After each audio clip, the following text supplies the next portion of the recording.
Islampur police জেলার পক্ষ থেকে ইসলামপুর বাস স্ট্যান্ডে মিনমিন নয়, স্পষ্ট প্রশ্নের স্পষ্ট জবাব। আমরা ভারত টিভি, প্রতিদিন প্রতিক্ষণ মানুষের পাশে।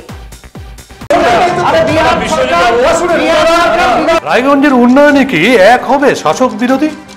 ঝগড়া নয়, রাজনৈতিক বিতর্ক দেখুন সাফ কথায় ভারত টিভিতে। আমি রাধা মাধব, আমার সাথে দেখুন সাফ কথা প্রতি রবিবার দুপুর ৩টায়।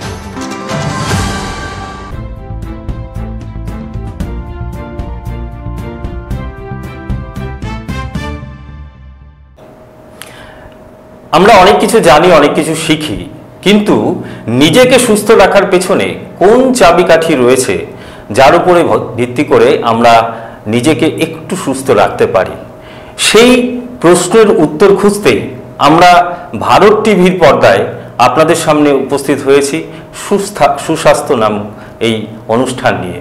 আমার সাথে রয়েছে ডক্টর উৎসব গুহ, রায়গঞ্জ মেডিকেল কলেজ ও হাসপাতালের একজন চিকিৎসক, ফিজিওথেরাপিস্ট। ডাক্তারবাবু, আপনাকে স্বাগত আমাদের এই ভারত টিভিতে। আমরা প্রথমেই আপনার কাছে যে প্রশ্ন রাখব, যে নিজেকে সুস্থ রাখার জন্য প্রাথমিক যে ব্যাপারগুলো, সেই ব্যাপারটা যদি আপনি একটু আমাদের দর্শকদের জন্য তুলে ধরেন। নমস্কার সকলকে। প্রথমেই বলতে চাবো যে আজকে আমি ফিজিওথেরাপিস্ট হিসেবে যেগুলো বলতে পারি, বর্তমানে আমাদের লাইফ প্রচন্ড স্পিডি হয়ে গেছে। আমাদের এখন লাইফে প্রচন্ড ফাস্ট আমরা এগোচ্ছি, তার সঙ্গে কিন্তু আমাদের পশ্চারিক একটা অনেক বড় সমস্যা। আমাদের বসা, দাঁড়ানো, হাঁটা, এইসব জায়গাতে কিন্তু আমরা অনেকগুলো সমস্যার সম্মুখীন হচ্ছি, যেগুলো আমাদের দৈনন্দিন জীবনে আমাদের যেটা যে বয়সে হওয়ার কথা সেখান থেকে আমাদেরকে অনেকটা পিছিয়ে দিচ্ছে। মানে হয়তোবা আমাদের আজকে বয়স, মানে 50 বছর বয়স একটা মানুষের যে জায়গায় থাকার কথা, দেখা যাচ্ছে সে 35 বা 36-এ সে সেই জায়গায় পৌঁছে যাচ্ছে। তো যেরকম আমরা স্পিডি হয়েছি, সেরকম কিন্তু আমাদের শরীরের ক্ষতির দিকে নিয়ে যাওয়ার জন্য সব রকম চিন্তা ভাবনা আমরা নিজেরাই নিজেদের জন্য করছি। আপনি ফিজিওথেরাপিস্ট। আমার জীবন দশায় যেটা দেখতে পাচ্ছি আর কি, রায়গঞ্জে প্রচুর ফিজিওথেরাপিস্ট রয়েছেন, কিন্তু মানুষ চিকিৎসা করার ক্ষেত্রে একটু বিভ্রান্তিতে ভুগছে। প্রথম, আমরা ফিজিওথেরাপিস্ট মানেই তাকে কি ডাক্তার বলতে পারি, না এই ফিজিওথেরাপিস্টের জন্য বিশেষ কোনো পড়াশোনার মাধ্যমে এসে তারপরে ডক্টরেট বা ডাক্তার এই যে উপাধিটা আপনারা নিতে পারেন? থ্যাংক ইউ এই বিষয়টা তোলার জন্য। রিসেন্টলি এপ্রিল মাসে 2025 সালে অ্যালাইড হেলথ সায়েন্স, যেটা আমাদের সেন্ট্রাল কমিটি আছে, সেখান থেকে একটা স্বীকৃতি এসেছে যে ফিজিওথেরাপির ডাক্তার লিখতে গেলে তাদের মিনিমাম ডিগ্রি যেটা লাগবে সেটা হলো বিপিটি, ব্যাচেলর অফ ফিজিওথেরাপি। সেটা একটা 10+2 করার পর নিট পরীক্ষা দিয়ে, যেমন করে এমবিবিএস এবং ডেন্টালে ভর্তি হয়, একই রকম ভাবে আপনি বিপিটি পড়তে যেতে পারেন। এবং একটা 5 বছরের কোর্স পড়ে আসার পর যখন আপনি পাস করে বেরোবেন, তখন আপনি ফিজিওথেরাপির ডাক্তার, তখন আপনি লিখতে পারবেন ডক্টর, আমি যেরকম লিখতে পারি ডক্টর উৎসব গুহ, কিন্তু আমাদের ব্র্যাকেটে আমরা ফিজিওথেরাপিস্ট, তাই পিটি লিখতে লাগে। সো ডক্টর উৎসব গুহ পিটি। সো এটা আমাদের ফুল ইয়ে। আর যারা প্র্যাকটিস করছে, যাদের মিনিমাম ডিগ্রি, আপনারা যখন ডাক্তার দেখাতে গেলে যেমন ডিগ্রি দেখেন, দেখবেন যাদের বিপিটি আছে তার মানে সে কোয়ালিফাইড, তাদেরকে দিয়ে আপনারা চিকিৎসা করাতে পারেন। এটাই। তাহলে আমরা ওই নিজের চিকিৎসার জন্য আমরা তো ডাক্তার যেখানে লেখা থাকবে সেটাকেই খুঁজে নিতে পারি। হ্যাঁ, একদম। তাহলে আমরা নিশ্চিন্ত থাকবো যে আমার চিকিৎসাটা একটা সঠিক জায়গায় যাচ্ছে, তাই না? তো বর্তমানে যে সমস্যা, মানে দৈনন্দিন জীবনে আমরা দেখতে পাচ্ছি বিভিন্ন রোগের সাথে প্রথম যে রোগটা আমরা দেখতে পাই ঘরে ঘরে, সেটা হচ্ছে হয় ঘাড় ব্যথা, নাহলে পিঠ ব্যথা, নাহলে কোমর ব্যথা, নাহলে হাঁটু ব্যথা, শেষ হচ্ছে গোড়ালি ব্যথা। এটা কেন? যদি এটা নিয়ে বলতে লাগে তাহলে বলবো আমাদের জন্মের পর থেকেই সমস্যাগুলোর কিন্তু সূচনা। একটা বাচ্চা যখন 1 বছর বয়স হচ্ছে, সেখানে ডেভেলপমেন্টাল মাইলস্টোনের মধ্যে আমরা কি করি, বাচ্চার হাতে একটা গ্যাজেট ধরিয়ে দিই, যেটাকে আমরা বলি মোবাইল বা ট্যাব। আমার বাচ্চা ছোট থেকে স্ক্রোল করছে, আমরা দেখছি খুব ভালো লাগছে। আমরা ভাবতে পারছি না সেটা আমাদের কি প্রবলেমের দিকে নিয়ে যায়। আজকে আমাদের বেশিরভাগ মানুষের হাতেই একটা বা দুটো করে স্মার্টফোন। আমাদের পশ্চার, আমরা নর্মালি যখন কোনো কথা বলি বা কোনোখানে যাই, আমাদের নর্মাল পশ্চার থেকে এরকম হাতে ফোনটি, ঘাটটা এতটা নুইয়ে রাখা। আমরা হয়তো বা জানিও না আমাদের এই ঘাটটা নুইয়ে রাখার জন্য আমাদের ঘাড়ের উপর কি পরিমাণ লোড বাড়তে পারে। সার্ভাইকাল স্পন্ডিলোসিস নিয়ে যখন কথা হচ্ছে ঘাড়ে ব্যথা নিয়ে, তাহলে আমাকে প্রথমেই বলতে লাগবে এই যে আমি নিউট্রাল পজিশনে বসে আছি, সোজা আছে আমার ঘাড়টা, এটা হলো আমার ঘাড়ের উপর এখন যে ওজনটা আছে সেটা হলো 5 কেজি। আমার প্রতিটা যে ভার্টিব্রি আছে আমার এখানে, সেটা এখন 5 কেজি ওজন নিয়ে আছে। আমি যখনই এটা আপ টু 15 ডিগ্রি নামালাম, আমার ঘাড়ের ওজনটা কিন্তু হয়ে গেল 12 কেজি। 15 থেকে 30 হলো, ওজন কিন্তু হয়ে গেল 18 কেজি। 30 থেকে 45 হলো, এটা কিন্তু চলে গেল 22 কেজি। আচ্ছা। আর আপ টু 60 গেলে এটা 28 কেজি। তার মানে আপনি ভাবুন একটা 5 কেজির মাথাকে আমরা 5 কেজি থেকে 28 কেজি বানাচ্ছি, কারণ আমাদের গ্র্যাভিটি আমাদের টানছে। একদম। আমাদের বেস অফ সাপোর্ট হয়, সেন্টার অফ গ্র্যাভিটি হয়। আমাদের প্রতিটা মানুষের একটা সেন্টার অফ গ্র্যাভিটি থাকে, যেখান থেকে আমাদের গোটা শরীরের ওজনটা ভাগ হয়। ঠিক। এবার আমরা যে এই যে নিয়ে ফেলছি, আমার শরীর তো এইটার জন্য প্রস্তুত না সব সময়। আজকে আমাদের বেশিরভাগ সময় পশ্চারকে আমরা ফরওয়ার্ড ফ্লেকশন, এই অবস্থায় আমাদের ঘাটটা আছে। এইসব ক্ষেত্রে বেশিরভাগ ক্ষেত্রে দেখা যাচ্ছে যে আমরা সার্ভাইকাল স্পন্ডালাইটিসকে ট্রিগার করছি। আমরা এই যে সবসময় সামনে ঝুঁকে থাকছি, এর জন্য আমার ঘাড়ে ব্যথার সমস্যাটা আস্তে আস্তে আস্তে আস্তে আমরা নিজেরাই বাড়িয়ে তুলছি। তার মধ্যে আর একটা জিনিস অত্যন্ত আবশ্যিক, আমরা হয়তো বা অনেক ক্ষেত্রেই কোমর ব্যথার ক্ষেত্রে আমরা এক্সরে রিপোর্টে বলি স্ট্রেটনিং অফ লাম্বার স্পাইন। আচ্ছা। আমরা কিন্তু এটা খুব কম বলি যে আমাদের সার্ভাইকালেও স্ট্রেটনিং অফ সার্ভাইকাল স্পাইন হয়। কি হয়, আমাদের একটা অ্যাঙ্গুলেশন থাকে, একটা লর্ডোসিস থাকে, যেটা ডেমিনিশড হয়ে যায় আস্তে আস্তে। এবং তার সঙ্গে ওই সামনে ঝুঁকে প্রচুর কোণ থাকার জন্য আমাদের অনেক সময় দেখা যায় হাম্প তৈরি হয়। হাম্প মানে ফুলে যাওয়ার মতো, এই যেখান থেকে আমাদের সার্ভাইকালটা শেষ হয়ে ডর্সাল শুরু হয়, এই জায়গাটা একটা ফুলে যাওয়ার মতো মনে হয়, ওটা হলো সার্ভাইকাল হাম্প। এই হাম্পটা হচ্ছে কারণ আমার ঘাড় নিউট্রাল পজিশনে যেতে পারছে না, ও এই পশ্চারে যে আটকে যাচ্ছে। এটা আমাদের প্রথম থেকে নিজের পশ্চার মেনটেন না করার জন্য এই জায়গাটা অবধি আমরা নিয়ে যাচ্ছি। তো পশ্চার যদি মেনটেন করতেই হয়, আমরা প্রথম থেকে মানে ঠিক কিভাবে আমরা সেইটাকে মেনটেন করব? সবার আগে যেহেতু বর্তমানে ইলেকট্রনিক্স গ্যাজেটের প্রচন্ড ব্যবহার, তাহলে পরে মোবাইলটা ব্যবহার করার সময় অ্যাটলিস্ট সামনেই রাখা, এটা প্রচন্ড আবশ্যিক একটা জিনিস। আমরা মোবাইল মানে আই কন্টাক্টে থাকবে। হ্যাঁ, আই কন্টাক্টে থাকবে। যদি দরকার পড়ে আমার সময় দেখা যায় যে আমরা বসে এইভাবে ফোন দেখছি, সেটা করে আপনি পিছনে একটু সাপোর্ট নিয়ে চোখের সামনে নিয়ে দেখুন, তাতে আপনার সার্ভাইকালের উপরে প্রেশার অনেকটাই কম পড়বে। বা শুয়ে থাকলে আপনি মাথা চোখের সামনে মোবাইল ধরে নিয়ে দেখতে পারেন যদি আবশ্যিক হয়। আর যারা কম্পিউটারে কাজ, আমাদের বেশিরভাগ ক্ষেত্রে আমরা দেখি, আমরা শুয়ে যখন মোবাইলটা আমরা বেশিরভাগ সময় ওই শুয়ে যারা কাজকর্ম থেকে বেরিয়ে আসেন, আসার পরে বাড়িতে 2-3টে বালিশ নিয়ে শুয়ে মোবাইলটা ধরছে। এটা কি সঠিক? দেখুন, 2-3টে বালিশ নিয়ে তাহলে শুলে হবে না, তাহলে 2-3টে বালিশটা তাদেরকে বসে করতে হবে। কারণ আমি যখন বালিশ নিয়ে শুলাম তখন দেখা গেল আমার স্পাইনের পশ্চারটা কিন্তু যেরকম থাকার কথা, মানে আমাদের যদি আমরা সার্ভাইকাল থেকে দেখি, আমাদের হেড সার্ভাইকালটা এরকম টার্ন নেবে, ভিতর দিকে আসবে, তারপর যখন ডর্সাল আসবে আবার বাইরে আসবে, আবার লাম্বারে গিয়ে ভিতরে যাবে, লেজের বোনের ওখানে গিয়ে আবার বাইরে আসবে। একটা এস এর মতো স্ট্রাকচার থাকে। এবার ওটা যদি আমি মেনটেন না করতে পারি, আস্তে আস্তে গোলটা সোজা হয়ে যাবে। তখন কি হবে, আমার সেন্টার অফ গ্র্যাভিটি, সাপোর্ট সব নষ্ট হবে, এবং আমার শিরদাঁড়ার প্রতিটা স্টেপে স্টেপে নানা রকম সমস্যাগুলো তৈরি হবে। তো আচ্ছা, এই জায়গাটায় আপনার কাছে একটা প্রশ্ন রাখি, যে সার্ভাইকাল যে প্রবলেমটা আপনি বলছেন, যে যেটা আমার ঘাড়ের ক্ষেত্রে, এই ঘাড়ের ক্ষেত্রে যখন আসছে তখন কি কি বিষয়ে মানে আমাদের অসুবিধাগুলো হচ্ছে, মানে কি কি প্রবলেম আমাদের হচ্ছে? মানে একজন কি করে বুঝতে পারবে তার ঘাড়ে স্পন্ডিলাইটিস হওয়ার সম্ভাবনা আছে কি নেই? হ্যাঁ, এটা যেমন একটা দিক আছে, পাশাপাশি আরেকটা দিক, সেটা হচ্ছে এই ঘাড়ে যখন আসছে এই প্রবলেমটা, তখন সেখান থেকে কি কি সিমটম গুলো আমরা পাই? আচ্ছা, সিমটম ধরতে গেলে C1 C2 আমরা সবাই জানি। আমাদের বলে রাখি, আমাদের এখানে সার্ভাইকাল টার্মটা আমরা সবাই জানি, সার্ভাইকাল স্পন্ডোলোসিস। তো আমাদের সার্ভাইকালের এখানে মেরুদণ্ডের 7টা হাড় থাকে। তো 7টা হাড়ের মধ্যে C1 C2টা আমরা আলাদা করতে পারি না, আমাদের টার্মে আমরা বলি অ্যাটলান্টা অক্সিপিটাল জয়েন্ট। তো C1 C2টা হলো মেজর জয়েন্ট, সেটা যদি কিছু হয়ে যায় তাহলে একটা মানুষের মৃত্যু ছাড়া কিছু হওয়া সম্ভব না, যদি ওটাতে কোনো ফ্র্যাকচার বা কোনো প্রবলেম হয়ে যায়। C3 C4 মানে আমাদের তারপরে যে দুটো আছে, সেটা আমাদের অনেকগুলো মেজর অর্গানের উপর ডিপেন্ড করে। যেমন C3 C4 কিন্তু আমাদের ডায়াফ্রামের সাপ্লাই দেয়, ফলে আপনার যদি ব্রিদিং এর প্রবলেম হয়, দেখতে পাচ্ছেন যে আপনার শ্বাসের কোনো সমস্যা হচ্ছে, সেটা কিন্তু আপনার সার্ভাইকালের C3 C4 এর প্রবলেমের জন্য হতে পারে। আমরা একটা জিনিস জানতে পারলাম, সেটা হচ্ছে এই সার্ভাইকাল প্রবলেম যেটা ঘাড়ের ক্ষেত্রে, সেখান থেকে আমাদের শ্বাসকষ্ট একটা প্রবলেম হতে পারে, আসতেই পারে।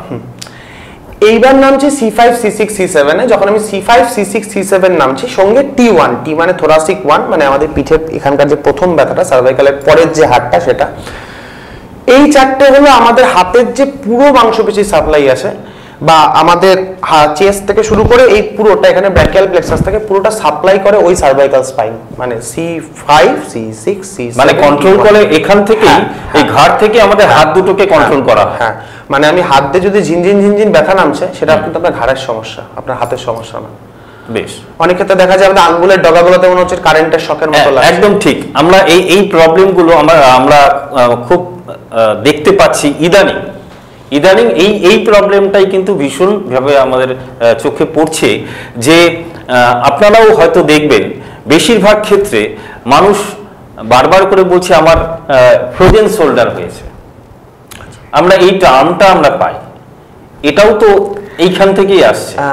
তারপরে বলছে আমার এখান থেকে ব্যথাটা নামছে একদম আঙুল পর্যন্ত।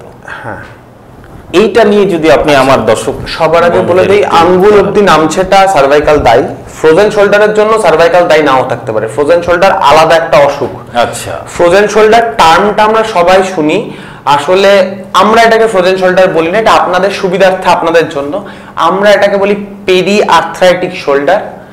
অনেক সময় রোটেটর কাফ মাসল ইনজুরি। অর্থাৎ আপনি এই যে ব্যাপারগুলো বলছেন, হ্যাঁ, এটা এক ধরনের আর্থ্রাইটিস। ফ্রোজেন শোল্ডারকে হ্যাঁ আমরা অনেক সময় আর্থ্রাইটিস বলতে পারি, বার্সাইটিস বলতে পারি, টেন্ডানাইটিস বলতে পারি। ফ্রোজেন শোল্ডার নিয়ে অনেক পেপারও চলছে। ফ্রোজেন শোল্ডারের এক্সাক্ট কারণ কিন্তু এখন অবধি বেরোয়নি। ফ্রোজেন শোল্ডার 8-10টা কারণের জন্য হতে পারে, কিন্তু সার্ভাইকাল মধ্যে যদি 2-1টা কারণ বলেন, সার্ভাইকাল থেকে যেটা হচ্ছে এখানে তো ফ্রোজেন শোল্ডার হয় না সাধারণত। ফ্রোজেন শোল্ডার আলাদা একটা অসুখ। ফ্রোজেন শোল্ডারের জন্য কি হয়, সবার আগে আমাকে মনে রাখতে হবে, আমার অ্যাডিসিভ ক্যাপসুলাইটিস আমরা বলি। অ্যাডিসিভ ক্যাপসুল মানে কি, আমাদের যে বোন সারফেসটা আছে, দুটো হাড় যে আছে সেটা যেখানে জয়েন্ট করেছে, যদি সেখানে অ্যাডহেশন হয়, কি হচ্ছে যে আমার মুভমেন্ট প্রথমে রেস্ট্রিকশন হওয়া শুরু করলো, তার জন্য ওখানে ব্লাড সেল, টিস্যুস, বার্সা সবকিছু মিলে একটা কম্পোনেন্ট তৈরি করলো, অ্যাডহেশন। সেটা আমার মুভমেন্ট রেস্ট্রিকশন করছে, সেইটার জন্য হতে পারে। তার জন্য আমার adhesive capsulitis. Peri arthritic shoulder মানে এই জন্য বলে যে restriction of the movement, complete movement restriction না, কিন্তু movement restriction, peri arthritic shoulder. Rotator cuff muscle ইনজুরির জন্য হতে পারে। রোটেটর কাফ মাসল ইনজুরি কি, আমাদের এখানে মাসল গ্রুপ থাকে, রোটেটর কাফ মাসল গ্রুপ 3-4টা মাংসপেশি নিয়ে, সেই মাংসপেশির যদি প্রবলেম হয়, সেটাও কিন্তু আপনারা জানবেন ফ্রোজেন শোল্ডার হিসাবে। তার সঙ্গে টেন্ডানাইটিস বা আর বার্সাইটিস। আমাদের প্রতিটা জয়েন্টে টেন্ডান থাকে। টেন্ডান টার্মটা আপনারা হাঁটুর ক্ষেত্রে অনেকবার শুনেছেন, এই টেন্ডান ছিঁড়ে গেছে বা ওই লিগামেন্ট ছিঁড়ে গেছে, তো টেন্ডানটা আমরা খুব শুনে থাকি। টেন্ডানাইটিস এবং বার্সাইটিস যদি হয়, তাহলে কিন্তু আমরা ফ্রোজেন শোল্ডার হিসাবেই জানি।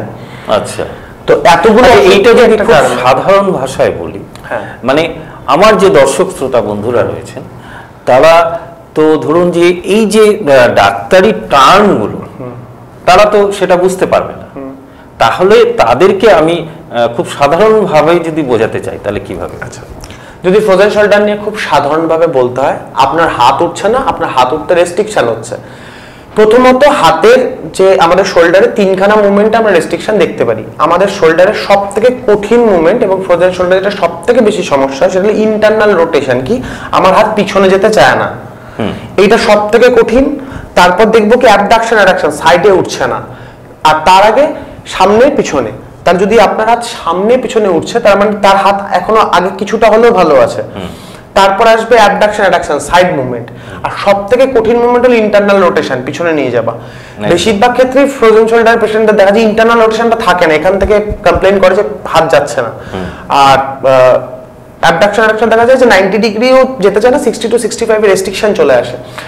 ফ্লেকশন এক্সটেনশন সবার লাস্টে, যদি কারো খুব মেজর কন্ডিশনে যায়, তখন ফ্লেকশন এক্সটেনশন রেস্ট্রিক্টেড হয়।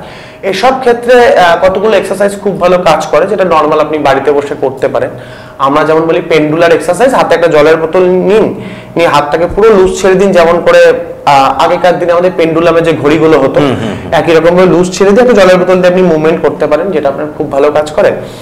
তার সঙ্গে মানে আমাদের ডাক্তারবাবু যেটা বলছেন, আমি দর্শক বন্ধুরা যারা রয়েছেন তাদেরকে একটু সহজ করে দেওয়ার জন্য আরেকবার বিষয়টা রিপিট করছি। সেটা হচ্ছে ডাক্তারবাবু যেটা উপদেশ দিলেন, যেটা আমাদের সাজেশন দিলেন, হ্যাঁ, সেটা হচ্ছে একটা জলের বোতল নিয়ে আমরা পেন্ডুলামের মতো, একদম মানে আগের ঘড়ির পেন্ডুলাম, এটা একটা পদ্ধতি। দুই, ওয়াল ক্লয়িং খুব ভালো কাজ করে। ওয়াল ক্লয়িং কিছুই না, আপনি জাস্ট আপনার এলবোটাকে ভাঙবেন না, সোজা রেখে দেওয়ালে হাত আস্তে আস্তে আস্তে আস্তে এইভাবে তুলুন যতটা যায়।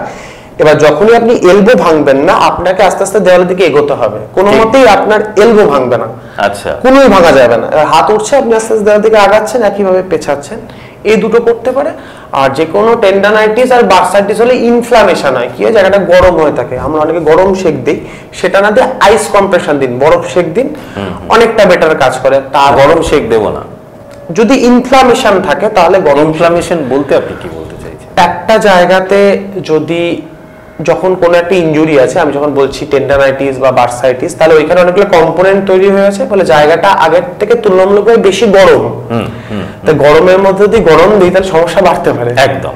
তখন এই গরমটাকে কমানোর জন্য, ইনফ্লামেশনটাকে কমানোর জন্য আমি আইস প্যাক ইউজ করব। আচ্ছা, এবার গরম আর ঠান্ডা নিয়ে অনেকের একটা কনসেপ্ট আছে, আমি আজকে পরিষ্কার বলি। গরম ভেসো ডাইলেট করে, ডাইলেট করে কি, ব্লাড ইনক্রিজ করে দেয়। আর আইস কি করে, ভেসো কনস্ট্রিকশন করে, ওটাকে কমিয়ে দেয়। ইনফ্লামেশনের ক্ষেত্রে যদি দেখা যায় যে অনেক দিনের পুরনো ইনফ্লামেশন, সেক্ষেত্রে আমাদের ব্লাড ফ্লো বাড়াতে হবে, সেক্ষেত্রে কিন্তু অনেক সময় গরম শেক ভালো কাজও করে। ঠিক আছে, সব সময় বরফ লাগবে এরকম না। যেরকম একটা চোট যদি মানুষের লেগে থাকে, আমরা বলি প্রথম 7 দিন বা 10 দিন বরফ দেবেন, তারপর গরম শেক দেবেন, আমরা এই টার্মটা খুব ইউজ করি। এটার কারণ হলো, এটা প্রথম 7 দিন বা 10 দিন একটা পেন অ্যাকিউট বা সাব অ্যাকিউট ফেজে থাকে। আচ্ছা, যখন পেনটা ক্রনিক ফেজে চলে যায়, মানে ওটা দীর্ঘমেয়াদী চলে গেছে, তখন কিন্তু হট কম্প্রেশন হেল্পফুল। কেন? কারণ আমার ভেসো ডাইলেশন করছে, আমার ব্লাড সার্কুলেশন বাড়াচ্ছে ওই পেইনফুল জায়গাতে। কিন্তু আপনি হয়তোবা সব মুভমেন্ট করলেন, পুরো এক্সারসাইজ করলেন, তারপর অলরেডি জায়গাটা গরম হয়ে আছে, সেই মুহূর্তে ice pack work far more better, মানে basically in case of frozen shoulder. মানে আমি যখন এক্সারসাইজ করে নিচ্ছি, করার পরে তখন আমি আইস প্যাক দেবো। তার আগে হচ্ছে যদি দরকার লাগে গরম, এবার অনেক ক্ষেত্রে দেখা যায় গরম শেক দিলেও অনেকের ঠান্ডা শেকে দেখা যায় ঠান্ডা লেগে যায়, তো সেক্ষেত্রে তারা ঠান্ডা শেক দেবে না, সেক্ষেত্রে তারা গরম শেকে যেতে পারে। আর এটা ওই পার কেস হিসাবে কিছু সময় আমরা বিবেচনা করে থাকি, যেরকম অ্যাকিউট বা সাব অ্যাকিউট, আপনি চোট খেয়েছেন, প্রথম 10 দিন 15 দিন আইস ওয়ার্ক লাইক এ ম্যাজিক, তারপর আস্তে আস্তে গরম না ঠান্ডা কোনটাতে আপনি হেল্প হচ্ছে যদি আপনার সন্দেহ হয়, তাহলে আপনি একটু চেঞ্জ করে করে দেবেন। কিন্তু একবারে অনেক সময় আমরা কি করি, আমরা ভেসো ডাইলেশন ভেসো কনস্ট্রিকশন একসঙ্গে করি, গরম শেক ঠান্ডা শেক, গরম শেক ঠান্ডা শেক অল্টার করি। সেটা একটু গ্যাপে করাটা বেটার, কারণ আমি একবার রক্ত প্রবাহ বাড়াচ্ছি, সঙ্গে সঙ্গে কমাচ্ছি, বাড়াচ্ছি কমাচ্ছি, সেটাকে একটু রেস্ট্রিকশন করা ভালো, in case of frozen shoulder at least. আমরা ফ্রোজেন শোল্ডার, যেটা আমরা বাংলা ভাষায় আমরা জানি, লোকের মুখে ঘোরে যেটা, সেই বিষয়ে ডাক্তারবাবু আপনাদের এবং আমাদের অবহিত করলেন। এবারে চলে যাব পরবর্তী যে বিষয়টা, সেটা হচ্ছে হাত থেকে ব্যথা নামছে। আচ্ছা, হাত থেকে ব্যথা নামছে, ঘাড় থেকে ব্যথাটা নেই, হাত থেকে ব্যথা নামছে। অনেক ক্ষেত্রে দেখা যায় ঘাড়ে কোনো ব্যথাই নেই, এখান থেকে ব্যথা নামছে বা এখান থেকে ব্যথা নামছে, পেশেন্ট কমপ্লেন করছে। সেক্ষেত্রে আমাকে দেখতে হবে ব্যথাটা কোন দিক দিয়ে নামছে, কারণ আমাদের এক হাতে, আমি যদি আমার পামটা এইভাবে রাখি, এখানে 3টে নার্ভের সাপ্লাই আছে। আমার বুড়ো আঙ্গুলের দিকে রেডিয়াল, মাঝখানে দুটো, এইটার অর্ধেকটা অবধি মিডিয়ান, এদিকে আলনার। এইবার এই কোন দিকে ব্যথা করছে থেকে বোঝা যাবে আমার ঘাড়ের কোন সেগমেন্টে আমি প্রবলেমটা করে বসে আছি, কারণ প্রতিটা নার্ভ সাপ্লাইয়েরই একটা করে অরিজিন থাকে, একটা ইনসারশন থাকে, এক জায়গা থেকে শুরু হয়, এক জায়গায় শেষ হয়। তো আমার সার্ভাইকালের যে সাপ্লাই লাইন আছে, যেগুলো সাপ্লাই দেয়, সেগুলো থেকে যখন আমি এখান থেকে কেউ যদি বলে যে আমার এইখান থেকে এদিক দিয়ে একটা টিংলিং সেন্সেশন বা ঝনঝন করছে বা সেটা সমস্যা হচ্ছে, সেক্ষেত্রে দেখা যায় যে আমার সার্ভাইকালের C4, C5, C7, T1 এতগুলো এফেক্টেড, কোনো ক্ষেত্রে কম এফেক্টেড, এটা এখান থেকে আসে। এবার সার্ভাইকাল স্পন্ডলোসিস যদি হয়ে যায়, তাহলে এই যে রেডিকিউলোপ্যাথি, যেটা আমরা বলি পেরিফেরালাইজেশন অফ পেইন, মানে ব্যথাটা ঘাড়ে কিন্তু এটা পেরিফেরির দিকে যাচ্ছে, কারণ এটা আমার শরীর থেকে দূরে, আমার মেন বডি থেকে দূরে। তাহলে পেরিফেরালাইজেশন অফ পেনটাকে আগে আমাকে মিড লাইনে আনতে হবে। তাহলে আগে আমাকে ব্যথাটাকে হাত থেকে কমিয়ে আবার ঘাড়ে আনতে হবে, তারপর ওটাকে আমি কমাতে পারবো। আচ্ছা, তাহলে আগে ব্যথাটাকে আবার নিয়ে আসতে হবে তার বেসে, মেন জায়গাতে, তারপর আস্তে আস্তে আমাকে একদম কমিয়ে ফেলতে হবে বাই ট্রিটমেন্ট প্রোটোকলস।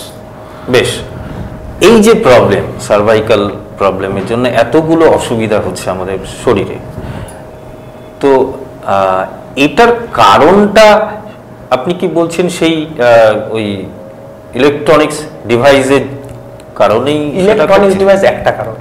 আচ্ছা, সার্ভাইকালের কারণ দেখতে গেলে সার্ভাইকালে অনেক কারণ আসবে। আমরা প্রচুর অনেক হাউসওয়াইফকেই আমাদের সামনে ঝুঁকে কাজ করতে লাগে। আমাদের প্রচুর মানুষ আছে যাদের আমাদের ডে টু ডে লাইফে সামনে ঝুঁকে কাজ করার প্রবণতা বেশি, মানে আমাদের নেক সার্ভাইকাল সবসময় একটা ফরওয়ার্ড বেন্ডিং পশ্চারে মোস্ট অফ দ্য টাইম থাকে।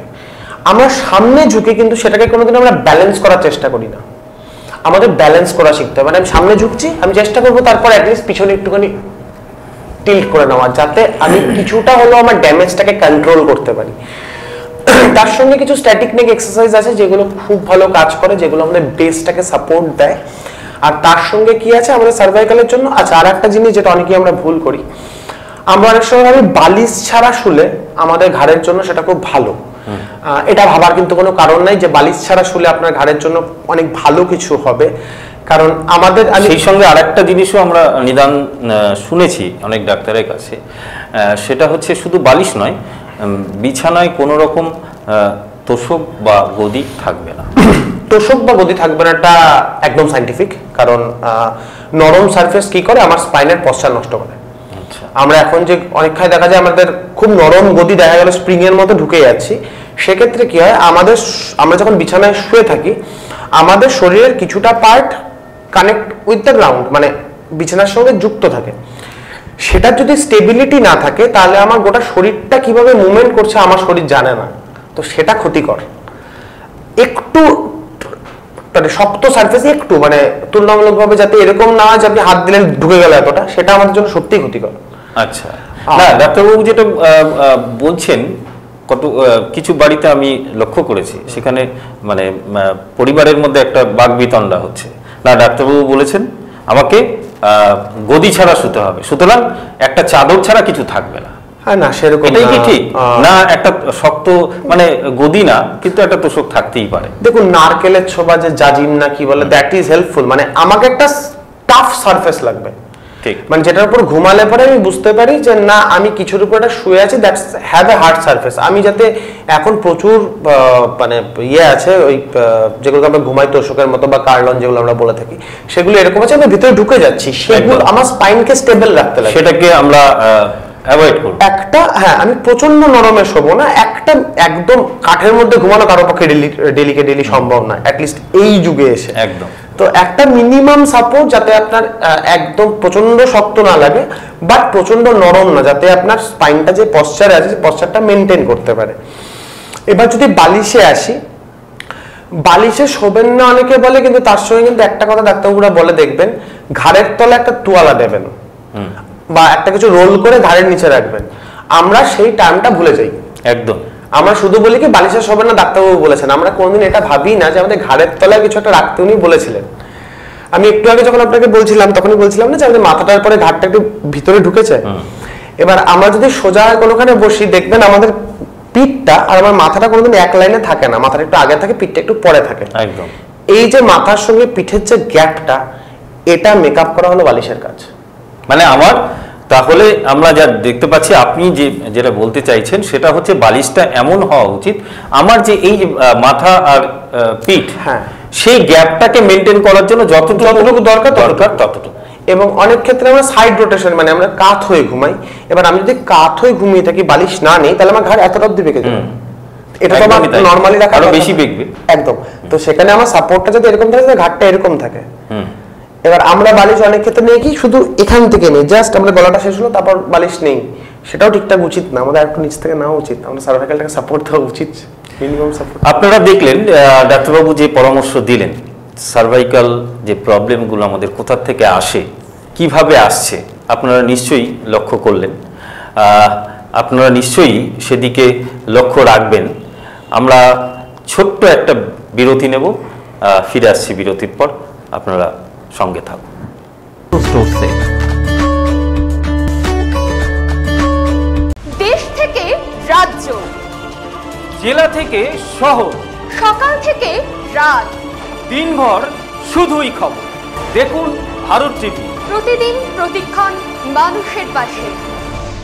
কসবা ল কলেজের ছাত্রীকে গণধর্ষণের পথ নিরাপত্তা সপ্তাহ উপলক্ষে কালিয়াগঞ্জের ট্রাফিক পুলিশের ইসলামপুর পুলিশ জেলার পক্ষ থেকে ইসলামপুর বাস স্ট্যান্ডে মিনমিন নয়, স্পষ্ট প্রশ্নের স্পষ্ট জবাব।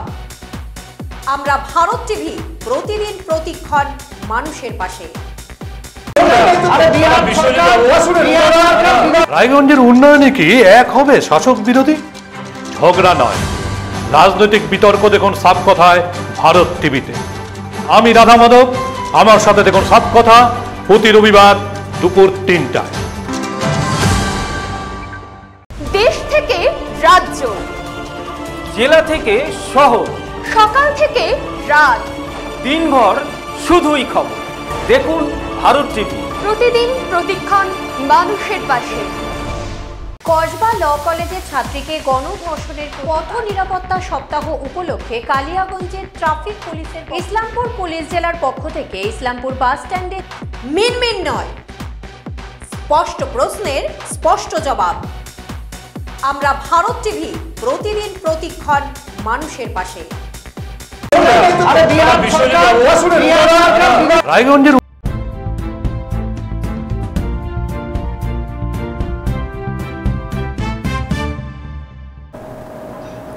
ফিরে এলাম বিরতির পর। আজকের এই সুস্বাস্থ্য অনুষ্ঠানে আমার সঙ্গে রয়েছে ডক্টর উৎসব গুহ, বিশিষ্ট ফিজিওথেরাপিস্ট।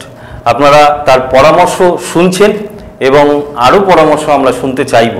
আমি এবারে যেটা আপনার কাছ থেকে জানতে চাইব সেটা হচ্ছে আপনি আমাদের এই সব ব্যাপারগুলো থেকে সুস্থ থাকতে কি কি টিপস দেবেন? যদি সার্ভাইকালের জন্য টিপস দিতে লাগে তাহলে আগেই বলবো যে অনেকগুলো কথা হলো পশ্চার নিয়ে।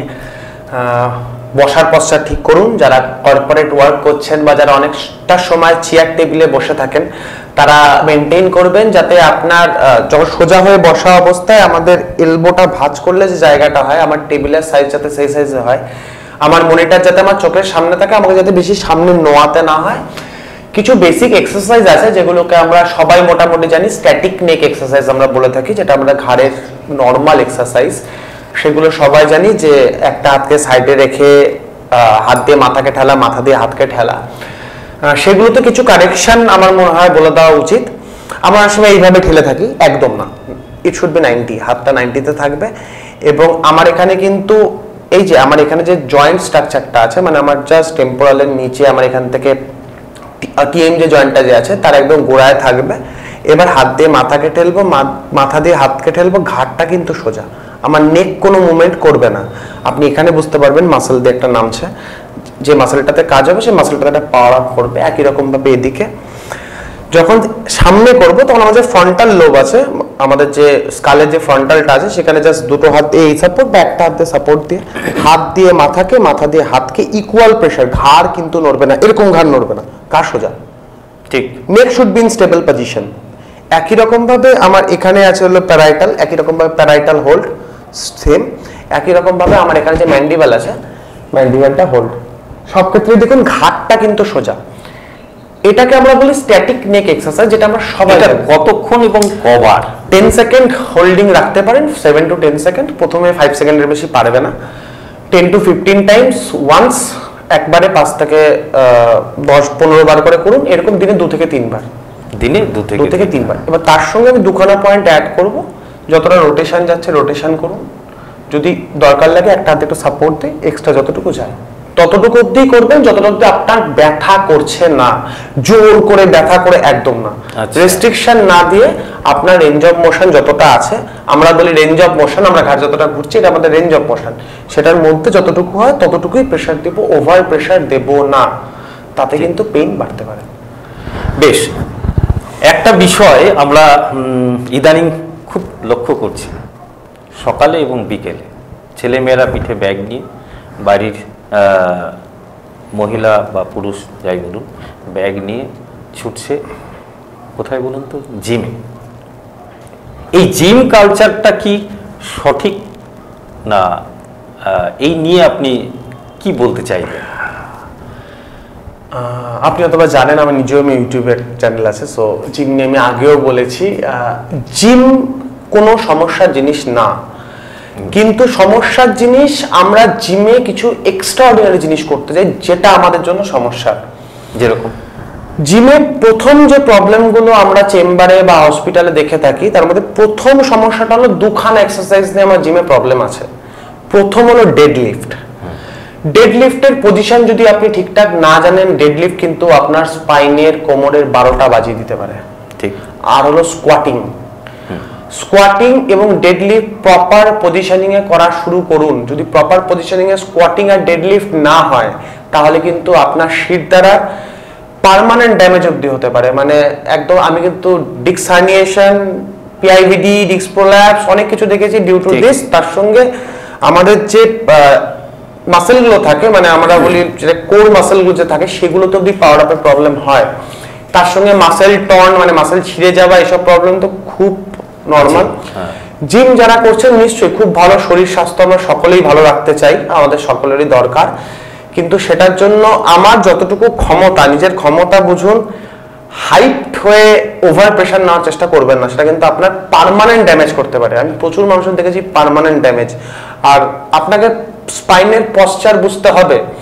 আপনি ডেডলিফট করলে পরে আপনার, আমরা অনেক ক্ষেত্রে কি করি, আমরা কোমরে বেল্ট চাপিয়ে নিই, ভাবি যে আমার কোমরের বেল্ট সব সাপোর্ট দিয়ে দিবে। না, আমার ওয়েটটাকে স্পাইন থেকে ট্রান্সমিট করতে হবে আমার গ্লুটিয়াসে, মানে আমার কোমরের মাংসতে, মানে আমার যে বাটাকের মাংস আছে সেখানে দিতে হবে, আমার লোয়ার লেগসে দিতে হবে। আমি কোনোদিনও আমার স্পাইনে সেই জোরটা ফেলতে পারি না। আমি যতই বেল্ট পরি, যদি আমার কোমরে স্পাইনের লোয়ার এন্ডে চাপ পড়লো লাম্বারে, তাহলে আপনার লাম্বারে পার্মানেন্ট ড্যামেজ হওয়া খুব স্বাভাবিক।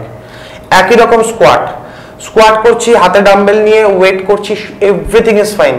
কিন্তু স্কোয়াটের পজিশনিং এর সময় আমার পায়ের পজিশনিং কি হবে, আপনাদের যে জিমে গাইড আছে তাদের কাছ থেকে দেখে নিন। কারণ পজিশন গন্ডগোল হলে কিন্তু জিম আপনার ভালো যেরকম করবে, কিছু থেকে খারাপও করে দেবে। বেশ, আরো একটা প্রশ্ন, যেটা হচ্ছে আপনি হয়তো দেখে থাকবেন যে ইদানিং যে স্কুলে যে পড়ুয়ারা যাচ্ছে, তাদের ব্যাগটা প্রতিনিয়ত ভারী হচ্ছে।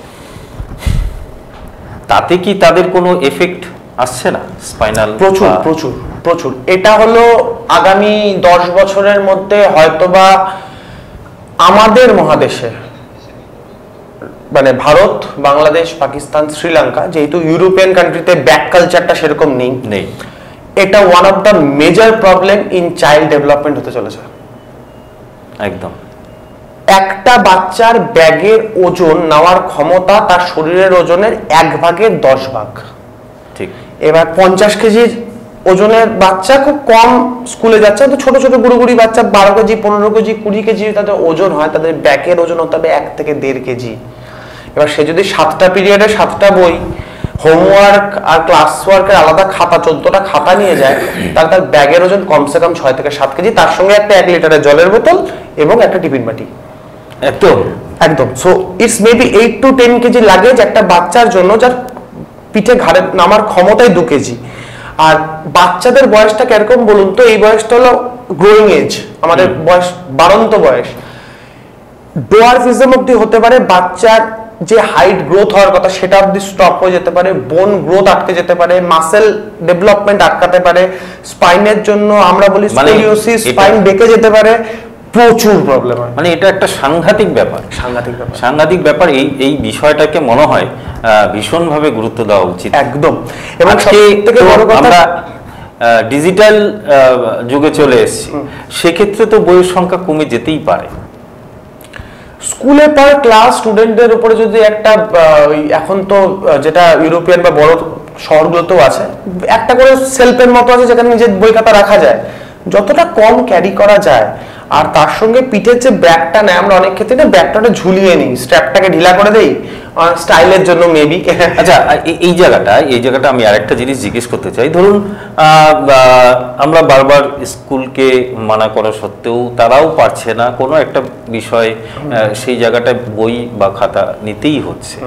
তাহলে এর কি কোনো প্রতিকার নেই যে সেই বাচ্চাটা বাড়িতে এসে কোনো এক্সারসাইজ বা কোনো ডাক্তারি পরামর্শ নিয়ে সেই বিষয় প্রতিকার করা যায় না? হ্যাঁ, যদি বেশিরভাগ ক্ষেত্রে যখন ব্যাক নিয়ে কথা হচ্ছে, সব থেকে বেশি যে এফেক্টেড মাসেলগুলো সেগুলো কিন্তু আমাদের ঘাড়ের মাসেল। ঠিক আছে, তার মধ্যে ট্র্যাপিজিয়াস আছে, ট্র্যাপিজয়েড আছে, রম্বয়েড আছে, যেগুলো আমাদের এইটুকু জায়গার মধ্যে ছড়িয়ে আছে। এই মাংসপেশিগুলো সব থেকে বেশি দরকারি মাসেল। তাহলে এটাকে ঠিক করার জন্য কি কি করতে পারি? আমরা শোল্ডার রিট্রাকশন এক্সারসাইজ করি। শোল্ডার রিট্রাকশন কিরকম? সোজা হয়ে বসলাম, দুটো হাতকে আস্তে আস্তে পিছন দিকে ঠেলে এই অবস্থায় হোল্ড করা, 10 to 15 সেকেন্ড হোল্ড করবো একবারে, আস্তে আস্তে রিলিজ। তাহলে কি করছি? আমি এই মাসেলটাকে রিলিজ করার জন্য আস্তে আস্তে পুরো পিছনে যাচ্ছি, হোল্ড করছি 10 to 15 সেকেন্ড, আস্তে আস্তে রিলিজ করছি। ঠিক আছে, শোল্ডার রিট্রাকশনের পরে আমি করতে পারি শোল্ডার শ্রাগ এক্সারসাইজ। সেটা কি? আমার আস্তে আস্তে শোল্ডারটাকে হোল্ড করা, 10 সেকেন্ড হোল্ড, রিলিজ, আবার হোল্ড, রিলিজ। তার সঙ্গে এই ব্যাকওয়ার্ড মুভমেন্ট, পুরো শোল্ডার কমপ্লেক্স আর ফরওয়ার্ড মুভমেন্ট। কিন্তু ব্যাকটা কিন্তু আমার একটা কোশ্চেন আছে, ব্যাকটা কিন্তু আপনারা চেষ্টা করবেন এই স্ট্র্যাপটাকে ঢিলা করে বেশি লং করে নেবেন না, যাতে আপনার কোমরের মধ্যে আপনার পিঠের ব্যাকটা আটকায়, সেটা আপনাকে মেনটেন করতে হবে। কারণ ব্যাক নিচে নামলে কিন্তু আপনার ব্যাগের ওয়েট আপনাকে আরো পিছন দিকে নিয়ে যাবে, আপনার মুভমেন্টে প্রবলেম হবে। আমরা অনেক কিছুই জানলাম। এবারে একটা বিষয় যেটা আমার মাথায় আসছে, আমরা ডাক্তারি পরামর্শ নিচ্ছি, কিন্তু বেশিরভাগ মধ্যবিত্ত ফ্যামিলিতে আমরা দেখতে পাচ্ছি ডাক্তারি পরামর্শের দিকে না ঝুঁকে খুব চটজলদি ইউটিউব খুলে সেখান থেকে পরামর্শ নিচ্ছে। আমরা কি সঠিকভাবে সেটা জানতে পারছি যে সেই পরামর্শটা কোনো ডাক্তার দিচ্ছে না, কোনো আম আদমি দিচ্ছে? আপনি কি বলবেন?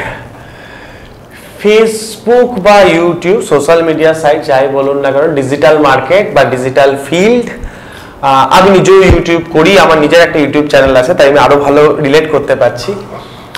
দেখুন, আপনি যখন কোনো কারো কাছ থেকে ভিডিও দেখছেন বা কারোটা দেখে আপনি তাকে বিশ্বাস করছেন, দেখবেন সবার ইউটিউবে একটা করে পেজ থাকে যেখানে অনেক কিছু লেখা থাকে। এটা শুধু কিন্তু এই ফিজিওথেরাপি সব এভরিথিং অ্যাবাউট হেলথ। হ্যাঁ, ওষুধও বলে দিচ্ছেন অনেক ডাক্তার, সেই আদৌ ডাক্তার কিনা সেটা আমরা জানি না।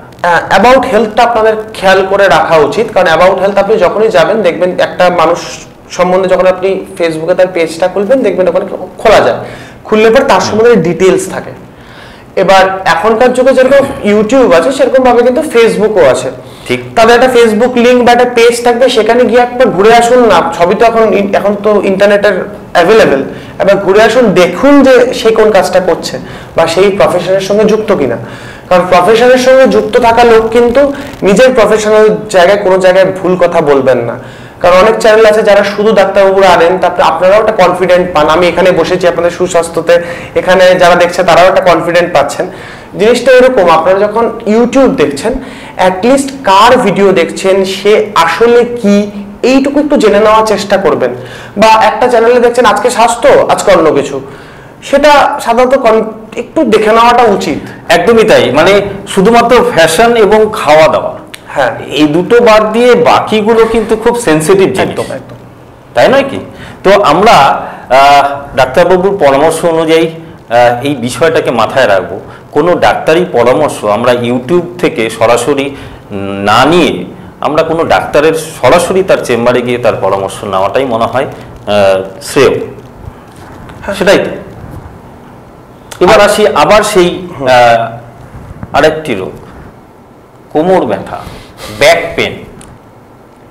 এটা কেন হয়, এর প্রতিকার কি আছে? আমরা সামনে ঝুঁকছি, হাঁটছি, চলছি, সবকিছুই ব্যাক পেন হতে পারে। ব্যাক পেনের কারণ যদি বলতে হয় তাহলে পরে 1 ঘন্টাতেও বলে শেষ করতে পারবো না। না, আপনি ছোট্ট করে যতটা বললে একটা আমার দর্শক বন্ধুদের আপনি বুঝিয়ে দিতে পারবেন, সেটুকুই বলুন। লো ব্যাক পেন এই যুগে একটা মেজর সমস্যা। আমরা যদি ওই একই রকম ঘাড়ে যেরকম বললাম, আমাদের 90% ডে ওয়ার্ক হলো সামনে ঝুঁকে। আমরা ফরওয়ার্ড বেন্ডিংটা করি কিন্তু আমরা ব্যাকওয়ার্ড বেন্ডিং করি না, ফলে আমাদের স্পাইন পিছনে ঝোঁকাটা ভুলে যাচ্ছে। ঠিক, প্রথম সমস্যা এটা। দ্বিতীয় সমস্যা, আমার কোমরের ওজন নামার ক্ষমতা কতটা আমরা সবাই ভুলে যাই।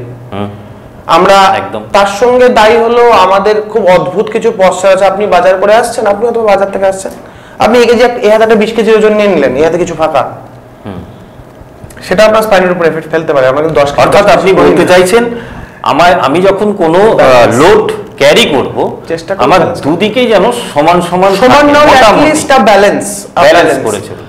আর তার সঙ্গে আমাকে একটু ব্যাকওয়ার্ড এক্সটেনশন করতে হবে। সারাদিন সামনে ঝুঁকলে পরে আমাকে একটুখানি কোমরে হাত দিয়ে আস্তে আস্তে পিছন থেকে একটু এক্সটেনশন করে নিতে লাগবে। যতবার সামনে ঝুঁকবো ততবার পিছনে ঝুঁকবো। আর কিছু দৈনন্দিন কাজ আছে যেগুলো আমরা ঠিক করে নিতে পারি। যেরকম আমরা অনেক সময় না জলের বোতলটাকে মেঝেতে রেখে দিই, তো সেই জায়গাগুলো একটু কারেকশন করা। জলের বোতলটাকে চেয়ারের উপর রাখে আমাকে ঝুঁকতে হবে না, সেটা খুব ছোট ছোট কারেকশন যেগুলো আমাদের স্পাইনের জন্য খুব ভালো কাজ করে। মানে আপনি বলতে চাচ্ছেন বিশেষ করে মেয়েদের ক্ষেত্রে এই যে জলের বোতল, সবজি কাটা, মশলা তৈরি করা, মানে নিচে ঝুঁকে কাজটা টোটালি যদি অফ করতে পারে তাহলে টোটালি অফ করা সম্ভব না, মানে যতটা সম্ভব যদি অ্যাভয়েড করে চলে তাহলে এই ব্যাক পেন বা কোমর ব্যথার থেকে সে কিছুটা রিলিফ হওয়া সম্ভব। আর যাদেরকে বুঝতেই পারছেন পিছনে ঝুঁকতেই হচ্ছে, তারা অ্যাটলিস্ট সামনে ঝোঁকার কাজটা করার পর দুটো হাত নিজের কোমরে রেখে পিছন দিকে একটু ঝুঁকে নিন, যাতে আপনার স্পাইনটা পিছন দিকেও মুভমেন্টটা হয়, মানে আপনার স্পাইনাল এক্সটেনশন মুভমেন্টটা যাতে হয়। এক্ষেত্রে কি কি মানে প্রিপারেশন নেবে, মানে প্রতিকার? বেশি ক্ষেত্রে আমরা দেখা যায় যে আমরা এক্সটেনশনের উপরে জোর দেই। এক্সটেনশনের উপরে জোর দিই বলতে যেটা আমি এইভাবে দেখালাম, সেটা শুয়ে ঘাড়ার মাথাটাকে তুলে হোল্ড করে রাখা। আমরা অনেকে হাত সামনে দিয়ে সাপোর্ট দিয়ে করি, কোবরা পজিশনিং বা স্পিংস পজিশনিংও বলে। কিন্তু আমি বলবো শুধু স্পাইনাল এক্সটেনশন করলেও কিন্তু হবে না। আমরা সময় যখন শুধু লাম্বারে স্পাইনাল এক্সটেনশন করি আমরা ডরসালটাকে ভুলে যাই, মানে আমাদের থোরাসিক স্পাইনটাকে আমরা ভুলে যাই। তো কিছু ক্ষেত্রে ফ্লেকশনও সামান্য পরিমাণে করতে হবে যাতে এই ব্যালেন্সটা রাখতে পারি। এটা নর্মাল যাদের কোমর ব্যথা হচ্ছে তাদের জন্য, কারণ এলবিপি একটা খুব কমন টার্ম। একটা এলবিপির মধ্যে লো ব্যাক পেনের মধ্যে spondylosis, spondylolysis, spondylolisthesis, PIVD, disc herniation, disc prolapse, এতগুলো জিনিস আছে।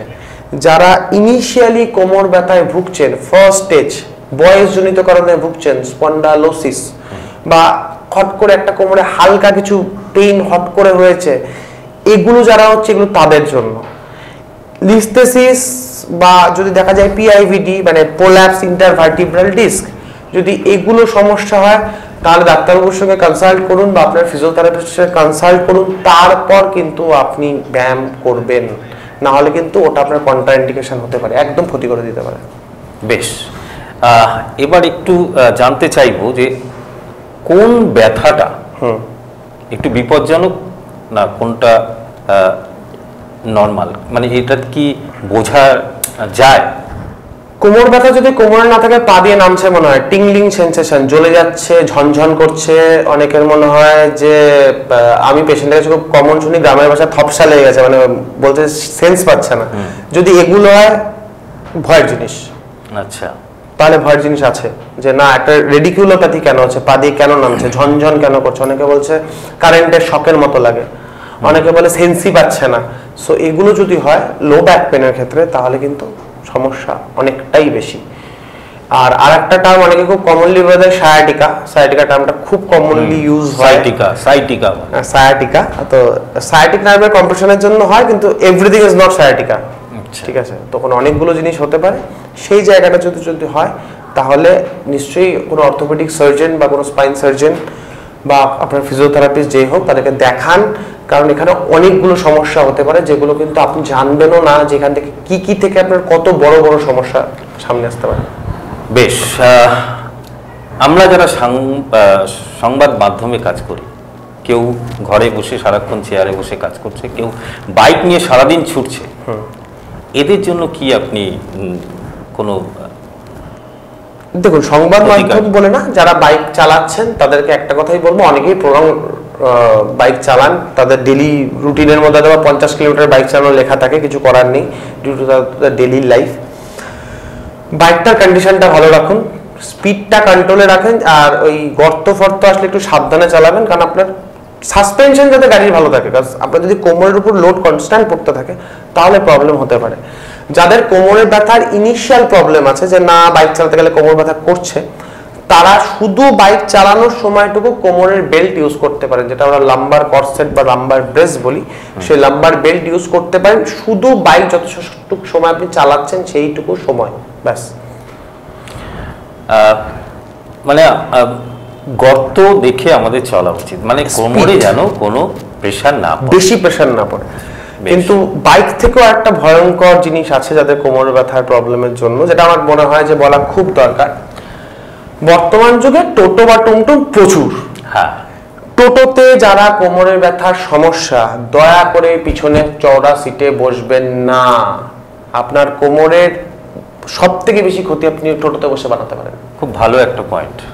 টোটোতে ড্রাইভারের পিছনে যে উল্টো সিটটা আছে ওটাতে বসুন, ড্রাইভারের পাশে বসুন, কিন্তু পিছনে চওড়া সিট বলে ভালো করে বসবো বলে রাস্তা খারাপে ওই সিটে বসবেন না। আপনার কোমরের, যেহেতু গাড়িগুলো সাসপেনশন তুলনামূলকভাবে দুর্বল হয়, আপনার কোমরের সাসপেনশন কিন্তু একদম 12টা বাজিয়ে দিতে আমাদের রায়গঞ্জের যে অলিগুলিতে বর্তমানে যে পরিস্থিতি, সেক্ষেত্রে ড্রাইভারের পেছনে সিট যে কোনো জায়গায়, মানে আপনার যদি কোমরে কোনো প্রবলেম থাকে, টোটোতে উঠছেন মানে ড্রাইভারের পিছনের সিটে। বেশ, আমাদের সময়ও কমে আসছে, আরো দুটো বিষয় আমাদের জানার ইচ্ছে আছে। সেটা হচ্ছে আমরা কোমর পর্যন্ত চলে এসেছি। বেশিরভাগ মায়েদের, মহিলাদের হাঁটুর ব্যথা।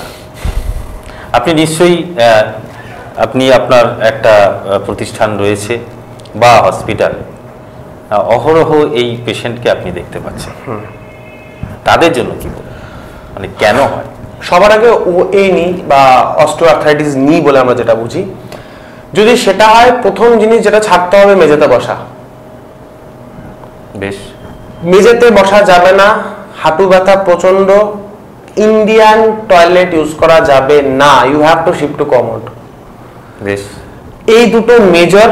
তার সঙ্গে আপনাকে কিছু জিনিস, মানে ওই হুট করে নিচু হয়ে হাঁটুর উপরে জোর দিয়ে সেই জায়গাগুলো একটুখানি কমাতে লাগবে। আর বাকি অনেকে আমরা গরম শেক দিয়ে থাকি, সেটা দিতে পারেন, কিন্তু ওই তেল মালিশটা প্রচন্ডভাবে করবেন না, বা অনেকেই পজিশনিং জানেন না মাসেলের। আর যদি দিতে হয় তাহলে জাস্ট উপর থেকে মাসেলটা ধরে উপর থেকে নিচে, এইটুকুই, এগুলো করতে পারেন। আর তার সঙ্গে এক্সারসাইজ তো আছেই, যেগুলো স্ট্যাটিক নি এক্সারসাইজ বা আমরা বলি স্ট্যাটিক কোয়াড্রিসেপস এক্সারসাইজ। আরেকটা বিষয়, সেটা হচ্ছে যখন এই প্রবলেমগুলো আমাদের হচ্ছে, আমি মানে আমার নিজের ক্ষেত্রে বা আমার ফ্যামিলিতে আমি অনুভব করেছি, আমি ডিসিশন নিতে পারছি না যে আমি অ্যাট ফার্স্ট কার কাছে যাব, ফিজিওথেরাপিস্ট না ডক্টর। দেখুন, আপনি দুজনের কাছেই যেতে পারেন। না, আমি পরামর্শ চাইছি, প্রথম কোনটা করে দেখা উচিত। অনেকে, আমরা যারা বেশিরভাগ ক্ষেত্রেই দেখি, বেশিরভাগ ক্ষেত্রেই আগে অর্থোপেডিক সার্জন বা কারো কাছে গিয়ে উনি যদি বললেন যে না ব্যায়ামগুলো করুন হয়ে যাবে। আমার এইখানে একটা আপত্তি আছে, ডাক্তারবাবুর কাজটা করে দিলেন, আপনার কি কি মেডিকেশন লাগবে উনি দিয়ে দিলেন, তারপর কিন্তু ফিজিওথেরাপিটা দরকার। কারণ আমি যদি আপনার অস্টিওআর্থ্রাইটিস গ্রেড 1 গ্রেড 2 তে যদি আমি আপনাকে ভালো করতে না পারি, আপনি যদি দেরিতে আসেন, গ্রেড 3 গ্রেড 4 এ গেলে কিন্তু আপনার হাঁটু প্রতিস্থাপন বা চেঞ্জ করতে হবে, আমাদের হাতে কিন্তু থাকবে না। সো আপনি অর্থোপেডিক্সকে দেখালেন, স্যার বললেন বাড়িতে ব্যায়ামগুলো করুন। দেখুন, বাড়িতে ব্যায়াম করতে বললেই আপনারা বাড়িতে ব্যায়াম করবেন না, যতগুলো স্যার বলবেন। তো সেগুলো করার জন্য দরকার হলে পরে আপনি ফিজিওথেরাপিস্টের কাছে আসুন। এখন প্রচুর ডেভেলপমেন্ট করেছে আমাদের, প্রত্যেকেই যারা আমরা প্র্যাকটিস করছি, আমরা আমাদের দিকে পুরোটা চেষ্টা করবো, হয়তো আপনাকে ধরে বেঁধে আর একটু ভালো করে করানো যেতে পারে। তাতে আপনার হাঁটুর সমস্যা অনেকটা কিওর হবে। বা আপনি ভাবলেন না 2 মাস মেডিসিনটা খাই তারপরে ব্যায়ামটা শুরু করবো, ইট ক্যান কজ লেট, এটা করার দরকার নেই। তো আপনি প্রথম দিন থেকে শুরু করতে পারেন, চয়েসটা আপনার। আপনি ডায়েট ফিজিওথেরাপিস্টের কাছে আসলে পরে উনিও দেখে দিতে পারেন, বা আপনি আপনার অর্থোপেডিক সার্জনকে দেখিয়ে নিলেন, স্যার অথবা বললেন পরে করলে হবে। আপনি এতটুকু ভরসা রেখে সেদিন থেকেও ফিজিওথেরাপিটা শুরু করতে পারেন। সেটা আপনার ভবিষ্যতে গ্রেড 3 গ্রেড 4 এ আর্থ্রাইটিস নিয়ে যেতে বা আপনার হাঁটু প্রতিস্থাপনটাকে হয়তো বা অনেকটা দিন পিছিয়ে দিতে পারে। বেশ, আমরা হাঁটু, হ্যাঁ, এরপরে যেটা আসছে, মানে আপনার কাছে নিশ্চয়ই আপনার নজরে এসছে, রাত্রে ঘুমানোর সময় নিশ্চয়ই আপনার কাছে সেই বিষয়টা আপনার নজরে এসছে, সেটা হচ্ছে কি বলে মাসেল রাত্রিবেলা ঘুমানোর পরে মাসেলটা স্প্যাজম, খিঁচ ধরছে, মানে বাংলা ভাষায় যেটা বলে। মাসেল স্প্যাজম বা মাসেল ক্র্যাম্প, নাইট ক্র্যাম্প, আপনারা যাই বলুন না কেন, এটা যদি হয় সবার আগে যে জিনিসটা ঠিক করতে হবে সেটা হলো শরীরকে জল দেওয়া, হাইড্রেশন। হাইড্রেশন নিজে একটা মেডিকেশন। আমি যদি পরিমিত পরিমাণে জল খাই, যেটা আমার শরীরে রিকোয়ার্ড, তাহলে আমি এই মাসেল ক্র্যাম্প থেকে বাঁচাতে পারি। আমি সারাদিন ছুটছি, কাজ করছি, হ্যাঁ আমাদের দরকার, কিন্তু তার সঙ্গে আমাদের মাসেল ক্র্যাম্প থেকে বাঁচার জন্য আমাদের পরিমিত পরিমাণে জল, একটা মানুষকে 3.5 থেকে 4 লিটার জল, যদি আপনার মাসেল ক্র্যাম্পের হিস্ট্রি থাকে তাহলে একটা ওআরএস বা লেবু দিয়ে জল খেলেন, যাতে আপনার প্রতিটা সেল, প্রতিটা মাসেলের সেল যাতে আপনার হাইড্রেট থাকে। আমার একটা বিষয় নজরে এসেছিল, কোনো একটা পেশেন্ট রাত্রে শুয়েছে, ঘুমিয়েছে, তারপরে মাসেলটা এমন ভাবে খিঁচ ধরছে, উঠে দাঁড়িয়ে যাচ্ছে এবং আমাকে বাঁচাও বাঁচাও বলে চিৎকার করছে। এটা কেন হচ্ছে? Muscle cramp basically, muscle cramp হলো মাসেল ফ্যাটিকের জন্য। মাসেল যদি ক্লান্ত হয়, আমরা যেরকম ক্লান্ত হলে ঘুমিয়ে পড়ি, মাসেল ক্লান্ত হলে বেশিক্ষণ দাঁড়ানো, হ্যাঁ প্রলং স্ট্যান্ডিং এর ক্ষেত্রে আপনাকে বডিকে সেই মতো করে মেনটেন করতে, হাইড্রেট করতে হবে, জল খেতে হবে, ওআরএস খেতে হবে, লিকুইড খেতে হবে, যাতে আপনার শরীর মাংসপেশি কখনো ক্লান্ত না হয়। আচ্ছা, কারণ মাংসপেশি ক্লান্ত হলে কিন্তু এই প্রবলেমটা আসবে, মাসেল ক্র্যাম্প হবে। ঠিক আছে, আর তার সঙ্গে তার জন্য কিছু এক্সারসাইজ আছে। আমরা কাফ মাসেল, যেটা নাইট ক্র্যাম্পে কাফ মাসেল বেশি দেখা যায়, তো কাফ মাসেলটার জন্য কাফ মাসেল স্ট্রেচিং হয়, খুব ভালো কাজ করে। কিন্তু আপনি হাইড্রেশন যদি না করেন, জল যদি ঠিকঠাক না খান, ওই মাসেল ক্র্যাম্পকে কোনো মতেই কমাতে পারবেন না। আপনাকে হাইড্রেশন আমাকে মানে পরিমাণ মতো জল খেতে হবে, আর পরিমিত পরিমাণে জল, minimum of 3 litre water to every adult, minimum 3 litre জল খেতে হবে। এবার আপনি সারাদিন রোদে ঘুরছেন বা এসিতে থাকছেন, আপনার ক্ষেত্রে পরিমাণটা বাড়বে, কমতে পারে না। আপনি যেদিনই জল কম খাবেন, আপনি সারাদিন এসিতে আছেন, রাত্রিবেলা ঘুমাবেন, দেখবেন আপনার শরীর ড্রাই লাগছে। ঠিক, খুব কমন সমস্যা আমাদের। আমরা ভাবি ও এমনি হয়তো এসিতে আছি তাই না, আমি জল হাইড্রেট, আমার বডি কম তাই। আমরা একদম শেষ পর্যায়ে চলে এসেছি, যেখানে গিয়ে আমি জিজ্ঞেস করব আপনাকে যে ডায়াবেটিস এবং হার্টের পেশেন্ট যারা আছে, তারা এই ফিজিওথেরাপি ব্যাপারটাকে কিভাবে নেবে, মানে নেওয়া উচিত বা নয়? ডায়াবেটিসের রোগীর ক্ষেত্রে ফিজিওথেরাপি ইজ নরমাল, ঠিক আছে। ডায়াবেটিস মেলাইটাস হোক, ইনসিপিটাস হোক, যেটাই হোক, ডায়াবেটিসের পেশেন্টের সঙ্গে আমাদের কোনো সমস্যা নেই। কারণ ডায়াবেটিসের একটা পেশেন্ট আছে, ডায়াবেটিসের পেশেন্টের ক্ষেত্রে physiotherapy is very normal thing, কোনো সমস্যা নেই। আমাদের তো কোনো ইন্ডিকেশনও না, কন্ট্রা ইন্ডিকেশনও না। যদি কারো ডায়াবেটিক ফুট হয়ে যায়, ডায়াবেটিকের জন্য দেখা গেল যে পায়ের তলায় ঘা হচ্ছে, সেক্ষেত্রে আমরা কিছু রেজিস্ট্যান্স আনবো বা ওখানে ফিজিওথেরাপির কাজ আরো বাড়বে, সেক্ষেত্রে আমরা ওনাকে সাবধান করতে পারি। এবার আসলো হার্টের ক্ষেত্রে, ইনিশিয়াল টুকটাক প্রবলেম হলো, তো আপনিও জানেন না, আমিও জানি না, তো সেখানে কোনো প্রবলেম নেই। যদি কারো দেখা যায় যে কারো পেস মেকার বসেছে, সেক্ষেত্রে ফিজিওথেরাপি করা যেতে পারে, কিন্তু electronics gadget is contra indication. কোন রকম ইলেকট্রনিক্স ডিভাইস তার বডিতে ইউজ করা উচিত না, দ্যাট কারণ সেটা ওই সার্কিটটার প্রবলেম করতে পারে, তার জন্য পেস মেকারের প্রবলেম হতে পারে। সো যাদের পেস মেকার আছে তারা যদি ফিজিওথেরাপি করাতে যান, প্রথমেই আপনার ডাক্তারবাবুকে এটা বলবেন, স্যার আমার পেস মেকার আছে, না হলে কিন্তু আপনার ক্ষতি হয়ে গেলে পরে আপনি নিজে দায়ী, আপনি বলেনই নি। আপনি যখনই কাউকে দেখাতে যাবেন কোনো ফিজিওথেরাপিস্টকে, আপনার যাবতীয় সমস্যাগুলো আগে বলবেন, কারণ আমরা যদি সমস্যা না জানি, আমরা সমাধান কোনোদিনই বার করতে পারবো না। আমরা শেষ জায়গায় এসে পৌঁছেছি। খুব ভালো লাগলো যে আপনি যে পরামর্শ দিলেন, সুপরামর্শ, আমার দর্শক শ্রোতা বন্ধুরা নিশ্চয়ই আপনারা মাথায় রাখবেন। ডক্টর গুহ তিনি যে ফিজিওথেরাপির ব্যাপারে যে পরামর্শগুলো দিলেন, খুব ভালো থাকবেন, সুস্থ থাকবেন, আর দেখতে থাকবেন ভারত টিভি, প্রতিদিন প্রতিক্ষণ মানুষের পাশে।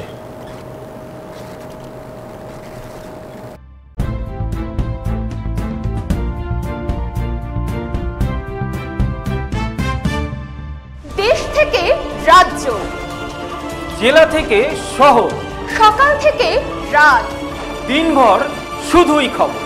দেখুন ভারত টিভি, প্রতিদিন প্রতিক্ষণ মানুষের পাশে। কসবা ল কলেজের ছাত্রীকে গণধর্ষণের পথ নিরাপত্তা সপ্তাহ উপলক্ষে কালিয়াগঞ্জের ট্রাফিক পুলিশের ইসলামপুর পুলিশ জেলার পক্ষ থেকে ইসলামপুর বাস স্ট্যান্ডে মিনমিন নয়, স্পষ্ট প্রশ্নের স্পষ্ট জবাব। আমরা ভারত টিভি, প্রতিদিন প্রতিক্ষণ মানুষের পাশে।